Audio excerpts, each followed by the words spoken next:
Bom, Hernan, a gente começou Tem um barulho aqui. A gente começou com um planejamento desde o início da gestão, né? A gente vem reduzindo bastante a folha de pagamento, a gente tem uma redução aí considerável dentro do departamento de futebol, com a saída de muitos atletas, com empréstimos, alguns saíram em definitivo, e também as reduções que foram feitas dentro do clube, nos outros esportes, no clube social. A gente, de imediato, no orçamento desse ano, a gente tem uma redução aí de 20% em todos os departamentos, e no futebol foi uma redução maior nesse início de ano, para que chegasse esse momento a gente pudesse, surgindo oportunidades, isso que a gente vem falando desde o início da gestão, poder reforçar nosso time, né? E essa hora chegou. Acho que nosso departamento de futebol trabalhou muito bem com esses atletas que, nesse momento de crise, que não é só no Brasil, não é só no Corinthians, isso ficou muito claro, né? No mundo todo, em todos os setores da economia e também no futebol de todo mundo. Então surgiram essas oportunidades para que a gente trouxesse grandes jogadores e tudo dentro do nosso orçamento, tudo bem planejado e sem nenhum tipo de irresponsabilidade, vamos dizer assim, como a gente tem escutado muito aí de alguns jornalistas, alguns torcedores. Duílio, certamente a gente vai perguntar ainda muito sobre essa questão da redução da folha, dos jogadores que foram dispensados, mas eu queria seguir na curiosidade do Hernan, que é a minha também, porque não é todo dia que o futebol brasileiro traz um jogador do nível do William. Jogador da última Copa do Mundo, jogador que atua no futebol inglês, que é a liga mais rica do mundo, que tinha mercado na Europa. Eu queria entender como surge essa possibilidade, essa vinda do William para o Brasil. Porque, reitero, eu acho que, embora o Renato Augusto seja um grande jogador, o Juliano seja um grande jogador, a gente está falando de um atleta que tinha contrato nesse caso, né? Que estava empregado no Arsenal, não é em qualquer clube. Então, como é que se deu esse negócio? Partiu do William? Ô, Corinthians, eu quero voltar, é uma escolha de vida, quero jogar no Brasil. Partiu de vocês monitorando. A gente sabe que o pai do William é conselheiro do Corinthians, que o William é torcedor do Corinthians. Como surgiu esse negócio, o William no Corinthians? Bom, vamos lá, Isaac. Desculpa, Hernan, eu acabei deixando para trás esse pedacinho aí da resposta. Mas isso é interessante, né, da gente ver, né, Isaac? Os jogadores querem jogar no Corinthians, né, ao contrário do que a gente escutava há muito tempo. O William é um caso muito claro disso. O William nasceu dentro do clube, fez a base por aqui, estourou como jogador e depois saiu do país e está muitos anos fora, né? É um jogador, como você disse, que tinha contrato com o Arsenal de mais 2 temporadas, e isso é possível dentro dos valores praticados no futebol, na Premier League, como você colocou, para mim a melhor e maior liga do mundo, né? Com a vontade do jogador, e isso pesou muito, né? O atleta quis voltar para o Corinthians, não vinha passando um bom momento no Arsenal, então a gente estava monitorando e chegou a possibilidade dele sair, sempre, lógico, com o mercado da Europa, com muitos clubes atrás. Então isso fica muito claro, a vontade do atleta só é possível por isso, lógico que com um esforço muito grande do Corinthians, como já coloquei, de espaço em folha, mas é um jogador que permite também ao Corinthians, por ter esse tamanho, em alguns tipos de investimento de patrocinadores, por exemplo. Mas o que pesa muito, e até deixar isso claro, o William abriu mão de muito dinheiro no seu contrato com o Arsenal para poder voltar para casa e jogar no Corinthians. Então, acho que esse foi o principal fator, né? A vontade do jogador. Eu lembro do William em 2007, saiu muito garoto e, confesso, não imaginava que ele voltasse ao futebol brasileiro nesse momento da vida dele, né? Com o potencial que ele ainda tem. Carlos Eduardo Lino, presidente do Corinthians, está conosco ao vivo aqui no Seleção. Presidente, boa tarde, um prazer. Eu gostaria de lhe perguntar ainda sobre essa equação financeira, né? Sobre essa composição, sobre essa moldagem de elenco em função da questão financeira. Qual é o nível de risco que o Corinthians está correndo? O Corinthians está apostando em que tudo dê certo para que a receita aumente e para que o Corinthians, com essa receita, consiga pagar o passivo, ou parte dele, administrar, pelo menos, de forma coerente e projetar um futuro mais rentável, pelo menos de rentabilidade, de entradas maiores. Mas qual é a dose de risco que vocês estão colocando nessa equação aí? O que não pode dar errado? Lino, boa tarde, prazer estar falando com você. Não entendo assim como lógico que tudo na vida, né, qualquer tipo de investimento, em qualquer setor, existe um risco. Mas como eu coloquei, o Corinthians vem trabalhando dentro de um planejamento já feito há muito tempo, antes até da eleição, que a gente já vinha estudando algumas possibilidades, e depois com esse período aí de 7 meses, né? Bom lembrar que o Juliano foi o primeiro jogador apresentado pelo Corinthians no ano, né? Em julho, se eu não me engano, quer dizer, fim de julho, início de agosto. Então, acho que isso em nenhum clube do futebol brasileiro aconteceu, em qualquer divisão, da chegada de nenhum jogador e só saídas, né? Então, isso foi feito dentro do planejamento. Agora, em relação a risco, não, eu não enxergo assim. A gente tem hoje a folha, com a chegada do Willian, vamos ter uma folha aí menor do que tínhamos no fim do ano passado, né? Ou no início desse ano. Então, isso está tudo dentro de um planejamento de novas receitas. Agora, lógico que isso ajuda bastante, né? Você ter um time forte, um time competitivo, um time com jogadores de expressão internacional, o caso do Willian, como o Renato Augusto, como o Roger Guedes, Juliano, são jogadores de seleção brasileira que se juntam a outros grandes jogadores, né, que a gente tem no elenco. Hoje a gente tem, pela manhã tínhamos treinando aqui 4 jogadores, né, que estavam na última Copa do Mundo. Lógico que isso traz novas receitas. A gente vem trabalhando em cima disso, isso traz resgata a autoestima da torcida, a confiança no nosso time, no nosso clube e, consequentemente, isso traz novos resultados, como aumento de patrocínios, como receita de bilheteria, que o Corinthians há 7 anos não tem, né, desde a inauguração de sua arena em 2014, e o Corinthians passará até agora. Mas a gente, estando no Corinthians, a gente nunca grita gol antes da hora, né? É uma coisa que a torcida fala. Então, a gente fez tudo isso dentro da realidade que a gente tem hoje. Agora, isso tudo pode melhorar muito, né? Como você colocou, isso pode trazer novas receitas, mas não estamos arriscando, não estamos gastando mais do que o previsto e a gente só tem coisas boas a vir, vamos dizer assim, né? A gente tem novas receitas a buscar e com o mesmo custo, aliás, um custo menor de folha do futebol, especificamente falando, do que tínhamos no início do ano. Simples, tiramos mais de 20 atletas e trouxemos 4, né? Todos os 4 chegaram e ainda a gente tem uma economia de receita. Mas não tenha dúvida que isso vai trazer muitos outros negócios e muitas receitas novas, tendo um time competitivo. Duílio, eu vou pegar uma carona, vou furar a fila aqui do LED, porque eu queria fazer um comentário em cima da informação que você passa aqui, da folha estar menor agora do que estava no último Campeonato Brasileiro. Você, pouco tempo depois de ser eleito presidente, participou aqui do Seleção e dizia que o tom da sua gestão seria da austeridade, do Corinthians diminuir a dívida, né? E a folha agora está menor. Então, se a folha agora está menor, com um time que inegavelmente é muito melhor do que o time do último Campeonato Brasileiro, você concorda que nos últimos anos o Corinthians contratou jogadores em quantidade, em profusão, tendo folha cara, se era maior do que a folha de hoje, e o Corinthians então contratou mal nos últimos anos, e que então a sua gestão agora está tendo que fazer um trabalho meio que de limpeza de uma gordura financeira de investimentos mal feitos no futebol dos últimos anos? Rizek, eu não concordo e te explico por quê.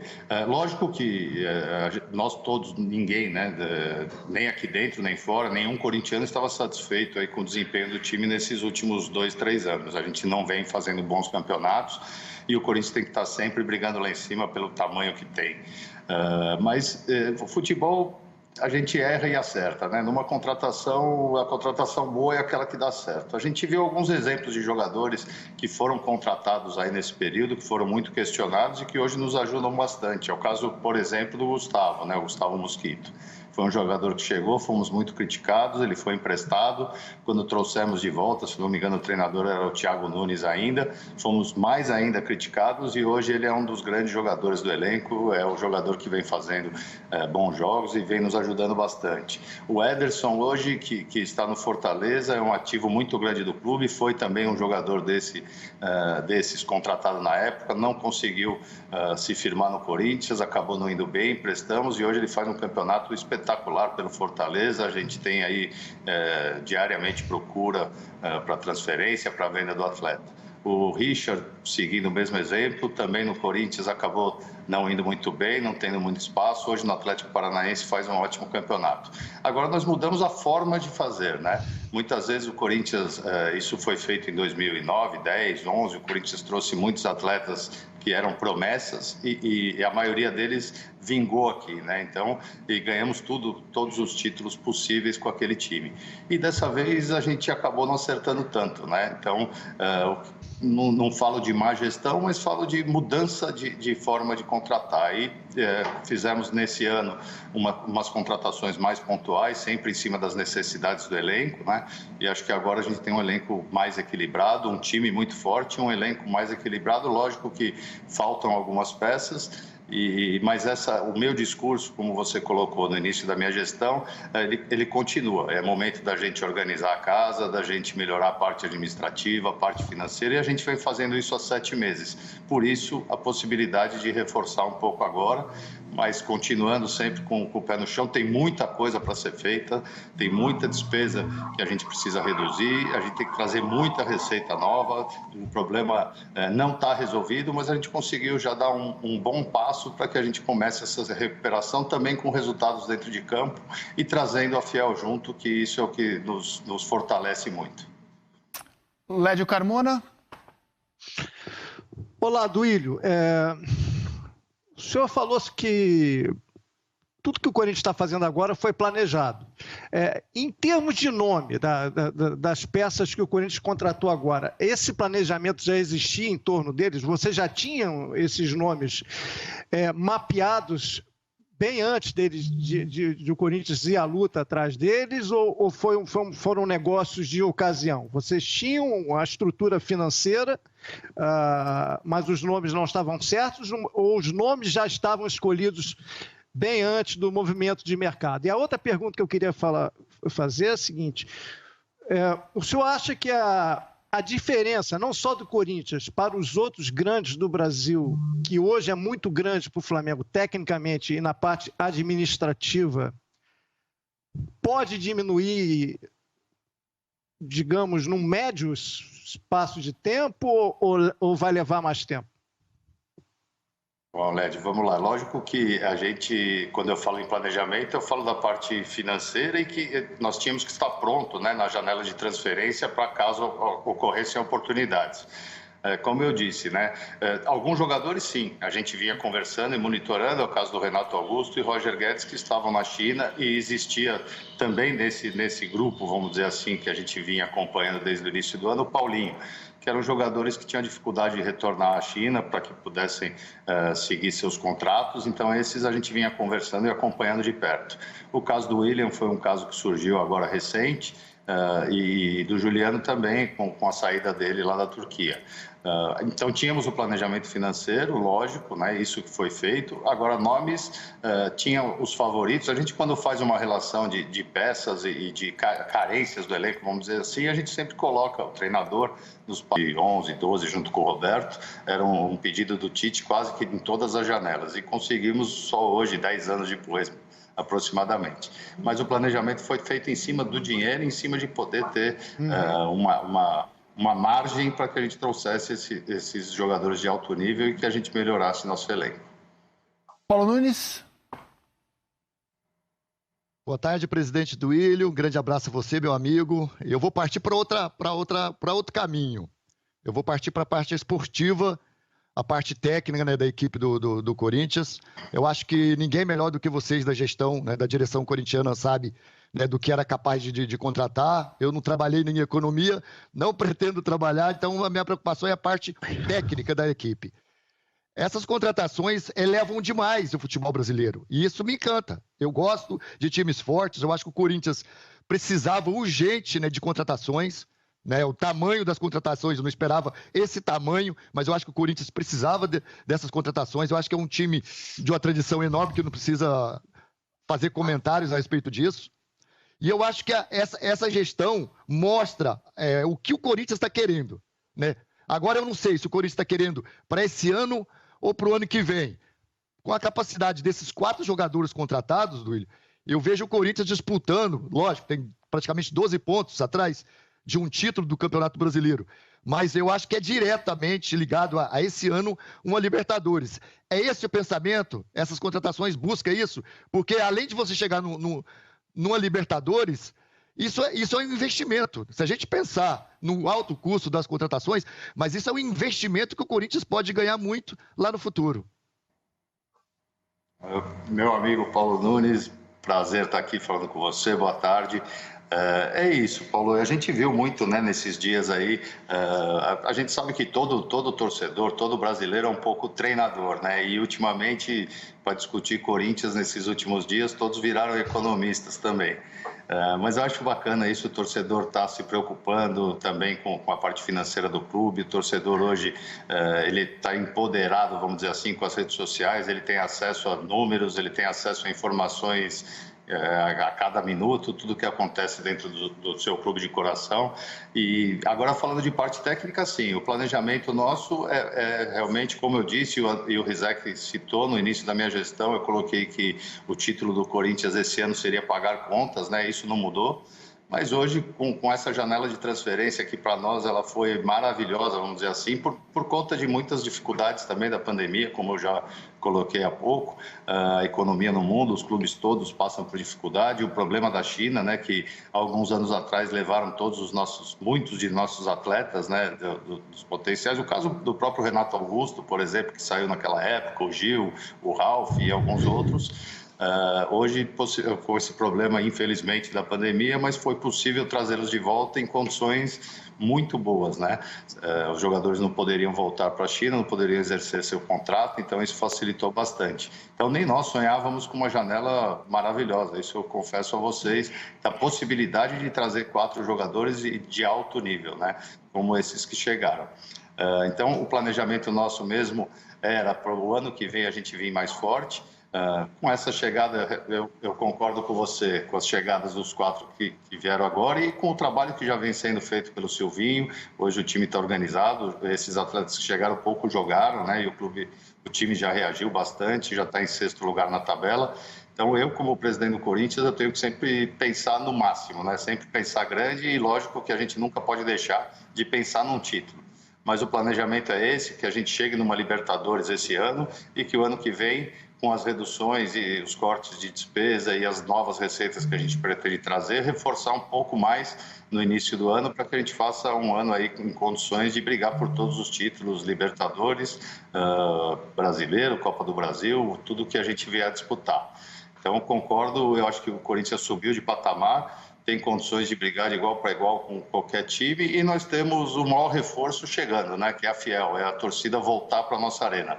Então, esse reforço nenhum clube tem, uma torcida que apoia 90 minutos o tempo todo, é muito fiel, nos acompanha no Brasil inteiro, no mundo todo. Então, quando a gente tiver a Fiel junto, aí o time fica ainda mais forte, podendo brigar realmente por título, mas a gente sabe da dificuldade, da distância, do momento do campeonato, da qualidade dos times que estão à frente, mas a gente tem que pensar no jogo a jogo, pensar agora no nosso próximo adversário, mas existe, lógico, que a vontade e a esperança e o desejo, e nós temos que brigar por isso. O Corinthians tem que brigar sempre por título, pelo tamanho que ele tem. André Hernan? Queria, presidente, perguntar sobre o Roger Guedes. A gente tem a volta do Juliano, do Renato Augusto e do William, que são jogadores experientes. São jogadores que eu entendo que o Corinthians não vai fazer dinheiro numa futura venda. E o Roger Guedes tem essa possibilidade sim, porque quer figurar na seleção brasileira. É um jogador que eu tenho informação que ele abriu mão de quase 6 milhões de euros na rescisão com a China, naquelas noitadas lá, viradas lá que o empresário dele, o Paulo Pitombeira, virou ali para conversar com os chineses e conseguir essa rescisão. Essa é a ideia, um jogador que abre mão e que já tem uma identificação, não entrou em campo e já tem uma identificação. O Corinthians tem um retorno financeiro lá na frente com esse jogador jovem? Bom, Hernan, ótima pergunta. Sim, lógico que sim, é o jogador mais jovem de todos, um potencial muito grande. Eu gosto muito do futebol dele, nós conversamos para ele vir ao Corinthians antes de ir do Atlético Mineiro, infelizmente na época não deu certo, acabou indo para a China e retornou agora. É um jogador que o Corinthians fez um investimento não alto, mas também em direitos econômicos. É bom a gente deixar isso muito claro aqui, pelo momento, né? O Corinthians fez algumas... a forma de negociação com todos os atletas, mas em específico do Roger, pela sua idade, pelas propostas que existiam altas, né? De compra dos seus direitos, ele ficando livre. Ele abriu mão não só desses 6 milhões, como você colocou na sua rescisão na China, no período de contrato que ele ainda tinha, como também de propostas muito maiores do que a do Corinthians, em termos de salário e principalmente em termos de aquisição dos direitos, vamos dizer assim, né? O jogador livre, é lógico, você não tem aquisição dos direitos econômicos dele de outro clube, mas o jogador, normalmente, é a hora que ele ganha dinheiro, né? Que ele acaba acertando com o clube, ganha umas luvas altas e no caso dele, os valores, né, as propostas que existiam para contar com o futebol dele, não só de salário, mas para contar também e adquirir direitos econômicos, eram muito grandes. Então é importante que a gente deixe claro também, o Corinthians conseguiu trazer esse atleta, tem um percentual dos seus direitos, mas também o jogador ficou com grande parte dos direitos econômicos. Então a gente sabe que, sempre em nome da transparência, né? Hoje a gente trouxe o atleta, daqui 1 ano e meio, alcançando os objetivos, ele tem uma proposta para sair, e se isso for muito interessante para ele, para o Corinthians também, claro, mas a vontade dele também vai pesar muito caso quando chegar esse momento, porque ele abriu mão de muita coisa. Então, se chegar lá na frente ele for para recuperar o que ele abriu mão, o Corinthians também vai estar disposto a uma conversa diferente do que seria com qualquer outra venda de atleta, por ele não estar recebendo esse dinheiro hoje. Duílio, a janela fecha hoje. A janela já fechou para o Corinthians ou poderemos ter alguma surpresa a mais no clube na véspera do aniversário do Corinthians? Davi Luiz? Não existe. É bom para você tocar já, Hernan. Vamos colocar. Não existe Davi Luiz. Eu estou sendo perguntado aqui a cada 10 minutos por colegas de vocês, setoristas do clube, se existe a possibilidade. Não, essa negociação não está em andamento, não existe, para a gente não gerar mais expectativa na torcida, né? Nós estamos aqui muito satisfeitos com os atletas que chegaram, então não existe. Existe o nosso lateral, o João, que a gente estava tentando, vindo do Porto, né, por empréstimo de 1 ano, para cobrir também uma carência que a gente tem na reserva do Fagner. Então, isso existe ainda, deve estar subindo no bid, a janela fechou ontem, o Porto mandou a documentação toda ontem, então pode ser que a gente anuncie ainda hoje a chegada dele para compor nosso elenco, para reforçar uma posição que a gente tem carência.